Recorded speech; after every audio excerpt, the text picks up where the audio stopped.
Hello, creatures. Guess what? There's 20 more things that you missed. But don't worry, even with all the leaks going around, this will not spoil your story content. This is all still Nintendo approved, so Nintendo play nice, please. Let's get to it. 20 more things that you missed in commercials, trailers, and literally anything else that Nintendo has put out recently. First off, I don't know how no one's talking about this yet, but the gliders look like they've got a lot of new features to them. For example, we've got at least 2 skins that could potentially either give us better gliding potential or just simply be cosmetic. I'm really hoping that's actual gameplay features, but we also in one of the commercials got to see the new wingsuit. Check this out. When they're diving down, it looks like you get way more control over this. So I think it might be something that's super important for potential puzzles. That's kind of super exciting. I really do hope that these new gliders are not just skins and give you less stamina drain, faster gliding, something that could actually be useful. I don't know how they balance that, so I have a good feeling that's possibly just a skin. You'll see this one here. It looks like a skin that you would probably get from the horse trading stalls, horse storage locations. Let me know in the comments. How do you feel about this? I'm really split, honestly. We know of at least 3 items that are one-time use consumable Zonai item. This includes the battery, the rockets, and actually the cook pot. When you use that, it will go away, so it's a one-time use. I didn't catch if this was one recipe or just when you're done using it. It's probably just a one recipe, so use them sparingly. The rockets seem like they are super crucial in actually doing some of the things that need to get you much further up in the sky. For example, I didn't show this before, or did I? I don't know what's going on anymore. Attaching the rocket to a shield lets you actually get crazy heights. So I really enjoy a lot of the customizations that they've added to this game, where you can actually, before you had to have a stick or some sort of weapon to actually fight. Now you can literally pick up the resource and toss it at enemies. And you can attach anything to your shield. I've got a few secret things I saw before that I thought could be super crazy good. For example, I'm probably doing a video compiled of all of the crazy overpowered shields that you'll be able to do in the future. Like rocket shield. Ooh, and then this fire Zonai item will be super great because you'll be fully defended and setting everyone on fire. But yes, there's a lot of one-time use consumable Zonai items. So be careful when you're collecting those, because when you get them from the Zonai gumball machine, you're going to get a random assortment. It doesn't look like we have the ability to actually choose those items. Speaking of batteries and consumable items, you'll notice that when Link is using literally any Zonai item, any construction, he has a bunch of energy cells underneath his character. Now, I did notice that when you look at Link's character model, he has a little thing here where he can actually, you can see the energy cells. And I think we're going to get up to 8 energy cells. It's hard to count with a mic in my hand. I think we're gonna get up to 8 energy cells. So that's gonna be really huge for some of these big creations that I know a lot of people are gonna be making. I'm really excited to see what someone builds to just take out Ganon in one fight. Ooh, speaking of consumables and durability, that's the segue we're gonna use. It looks like the stone glider actually has a durability, so you can't just fly with it forever.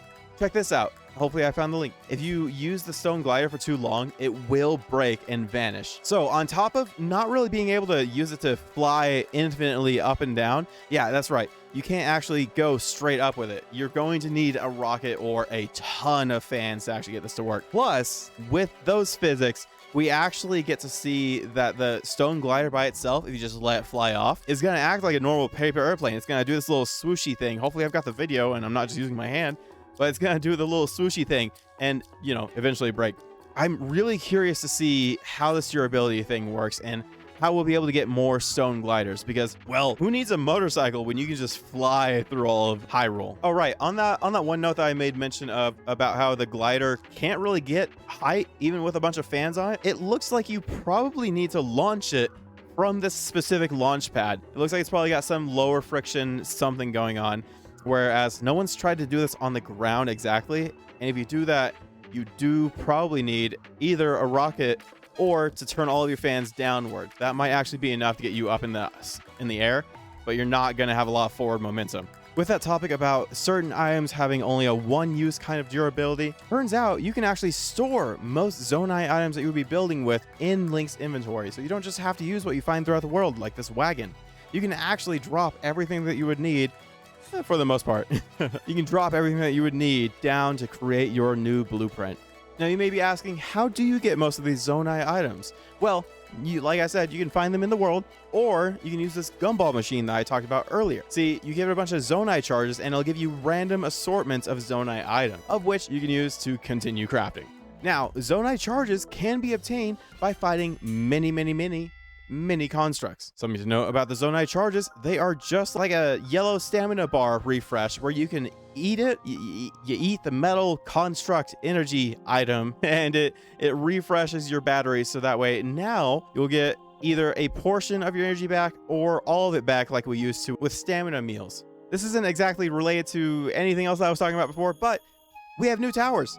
These are likely going to replace all of our Sheikah towers and going to be a little bit bigger and potentially have a little bit more going on inside of them. They almost look like they're going to be little bases for you to kind of hang out and do stuff in. I'm really curious to see what the inside of this looks like. It looks like a lot of the gameplay that we have didn't really want us going inside. So there's something big and spoiler-esque inside of there for sure. Now let's talk about our abilities. The Ultra Hand is basically just a hyper-improved magnesis that can be used on pretty much anything that's in the world. Aside from organics and other things similar to that. It can be used on bomb barrels. It cannot be used on arrows. It can be used on boulders and small rocks flung at you, and literally anything that you've dropped in the world. Ooh, but this is a really cool detail that I don't know if you saw. The Ultra Hand has a bit of a grid system, so you'll see this little slime item kind of sticking to specific spots on whatever item you're building on, and that is going to help you snap items to where they need to be and keep you from having a full extreme creativity. But it's so minute where the grid system is that you can get pretty creative with it, and it won't really cause, hopefully, too much of an issue. For example, it'll help you line up things way better than if we didn't have this. Fuse is going to be used on pretty much anything that is not an object. That doesn't make sense. It can be used on any kind of weapon, really. So arrows, swords, shields. Oh, those are going to be really fun. I've got a whole idea of all the combos that you can do with the arrows and shields. That's going to be this is a whole new combat system. And if you use it correctly, durability is pretty much not going to be an issue anymore, at least for your base item. It looks like the main fuse item will get destroyed, but maybe there's some sort of glitch where you can like refuse it and it resets. But it looks like the base item has near infinite durability. So if we fuse it to like the Master Sword, it might just last a lot longer. I don't know. Oh, and literally anything that you fuse always gives +1 at least. But a lot of them have special attributes. Like, for example, the meat arrow. Could be using that for some good distractions. Now, before we finish this video, I need to ask you, have you subscribed yet? Please drop a like on the video, even if you aren't subscribed, if you enjoyed this information and you might want to see more on your homepage. To wrap things up, we're going to talk about the Ascend ability, because apparently I forgot about the whole reverse ability. So we'll talk about that in another video. Ascend can actually be used on wooden bases, any base really. So it doesn't just have to be stone structures or, you know, like caves, like what we saw in the commercial or gameplay trailers. Turns out you can actually use it on just wooden platforms and bases. So that's going to make it a lot easier to get up to the top of those bokoblin bases. Something to think about if you need a little bit of breathing time when you're in the little portal of jumping out and you don't press the button yet, it looks like time might be frozen around you. So you might actually be safe to jump up into a really bad situation and at least think about what you've done. I don't know if you can actually do anything to get out of that situation.